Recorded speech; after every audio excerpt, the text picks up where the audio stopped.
महिला उद्यमियों के लिए बजट पर चर्चा करने के लिए दिल्ली राज्य भाजपा द्वारा आयोजित एक सम्मेलन में पहुंचे अनुराग ठाकुर ने कहा कि बजट देश और समाज के हर वर्ग के लिए लाभकारी है। केंद्रीय वित्त राज्य मंत्री अनुराग ठाकुर ने कांग्रेस नेता राहुल गांधी को एक राजनीतिक नौसिखिया बताया और कहा कि अगर गांधी परिवार ने समस्याओं को समझे बिना कोई भी काम जारी रखा तो आने वाले समय में कांग्रेस दो फाड़ हो जाएगी।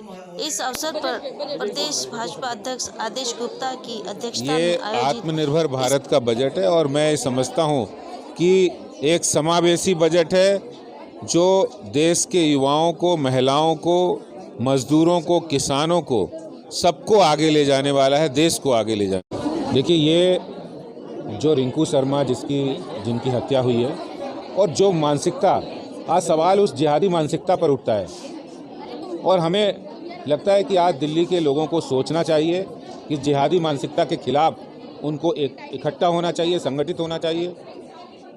एक सवाल और उठता है कि जब रिंकू शर्मा की हत्या होती है, जब अंकित शर्मा, ध्रुव त्यागी और डॉक्टर नारंग की हत्या होती है, तो दिल्ली के मुख्यमंत्री साहब चुप्पी साध जाते हैं, राहुल गांधी चुप्पी साध जाते हैं। कहाँ हैं वो लोग? जो लोग जाकर उत्तर प्रदेश, बंगाल और मध्य प्रदेश में जाकर मोमबत्ती जलाते हैं, आंसू बहाते हैं। क्या आप सिर्फ इस तरह की राजनीति करना चाहते हैं? बिल्कुल। भाई, दिल्ली के मुख्यमंत्री साहब जो अपने आप को दिल्ली वालों का बेटा, भाई मानते हैं, कहते हैं, तो उनको 1 करोड़ रुपए का मुआवजा रिंकू शर्मा को देना चाहिए। उनके परिवार एक होनहार लड़का था। परिवार ने वर्षों तक राज किया, केवल देश के संसाधनों को लूटने का काम किया। कहते हम दो हमारे दो, ये नसबंदी से लेकर नोटबंदी तक के नारे लगाने वाले। मैंने उसी दिन उत्तर दे दिया था, भाई तुम कौन दो और आगे तुम्हारे दो कौन है? दीदी जीजाजी भी इंक्लूडेड है।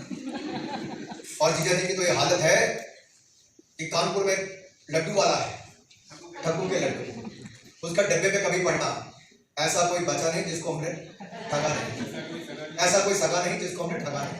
इनके लिए मैं कहता हूं कि गांधी परिवार का एक नारा है, ऐसा कोई बचा नहीं जिसको हमने ठगा नहीं। कोई नहीं छोड़ा, देश का कोई राज्य देखिए वहां पर इन्होंने जमीनें लूटने का काम किया। किसानों के साथ अमेठी की बात हो तो वहां पर किसानों की जमीन ले गए, इंडस्ट्री के नाम पर, अपनी फाउंडेशन के नाम पर ले गए। जीजाजी ने देश के अलग अलग राज्यों में जमीनें इकट्ठी कर ली।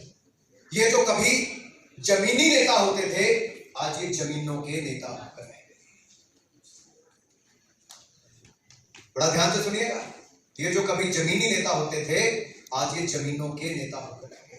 इसीलिए लोगों ने इनकी जमीन उखाड़ दी है और इनकी जमीन सदा सदा के लिए उखड़ चुकी है, क्योंकि मोदी सरकार आज देश को प्रतिबद्ध है आगे ले जाने के लिए, देश की आम जनता का सम्मान बढ़ाने के लिए। मैं आपके सामने केवल 2 मिनट और लेकर अपनी वाणी को विराम दूंगा। ये जब बजट आया तो इससे पहले कौन सी आपदा? हमने कभी सोचा नहीं था कि ऐसी महामारी से हमें जूझना पड़ेगा। क्या आपने से कोई कह सकता है कि आपने सोचा कि कभी ऐसा लॉकडाउन होगा जिसमें यही पता नहीं था कि अनलॉकिंग कब होगी? इनका एक नेता है राज्यसभा में, कहता कि अप्रैल महीने में 98% गाड़ियों की खरीद कम होगी। अरे घर से कोई निकला नहीं है, अप्रैल महीने में गाड़ी की खरीद कहां से होगी? ऐसे ऐसे तो महानुभाव इनके यहां पर है। लेकिन मैं इनको एक कहना चाहता हूं, हमने आपदा के समय मध्यम, सूक्ष्म, लघु, कुटीर उद्योग, which we speak in English, micro, small, medium enterprises, which is the MSME sector, we have changed the definition for them also. We have raised the turnover limit for them, and they have been given additional 20% working capital, 20% additional working capital, and a sum of rupees 3 lakh crore rupees has been given by the public sector and the private sector banks, the scheduled commercial banks, to the micro, small, medium enterprises. किसी व्यक्ति को अपनी 1 inch जमीन भी या कोई कहना भी गिरवी नहीं रखना पड़ा।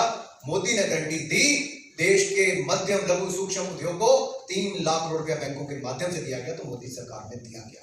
घर घर से जुड़ा कर दिया गया, जिसने नहीं लेना था नहीं लिया, लेकिन हमने दिया। 2.5 लाख करोड़ के लगभग मंजूर हो चुका है। इसके अलावा 6 महीने का मॉरटोरियम पीरियड, आपने गाड़ी खरीदी, घर खरीदा, किसी की किस्तें वापस करनी, सबको दिया। अलग अलग कदम और उठाए। देश में पैसा बढ़े, टीडीएस टीसीएस हमने 25% आपकी कटौती, income tax refund 2 lakh crore का हमने आपको रिकॉर्ड 3 महीनों के अंदर किया। यही सब बदलाव हमने कई बदलाव किए, तो उसका लाभ कहां पर दिखा? अक्टूबर, नवंबर, दिसंबर, जनवरी हमारी इनकम टैक्स की कलेक्शन 1 लाख करोड़ से ज्यादा हुई।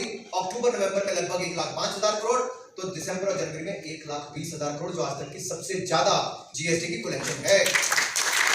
ये वी शेप रिकवरी जो कहा जाता है, कोई कहते हैं क्या है V shape recovery? V shape मतलब अगर हमारी अर्थव्यवस्था यहां पर थी, कोविड के समय नीचे तेजी से गिरी, अब वापस सारे जो आपके पैरामीटर्स हैं, ग्रीन शूट्स लगातार ऊपर बढ़ रहे हैं, यानी कि रिकवरी आपकी इस तरह से तेजी के साथ हो रही है। और आईएमएफ ने भी कहा, आरबीआई ने भी कहा, दुनिया भर की संस्थाओं ने कहा, अगर दुनिया में कोई देश 2021-22 में डबल डिजिट ग्रोथ करेगा तो 11.5% से हिंदुस्तान 11.5% से विकास करेगा।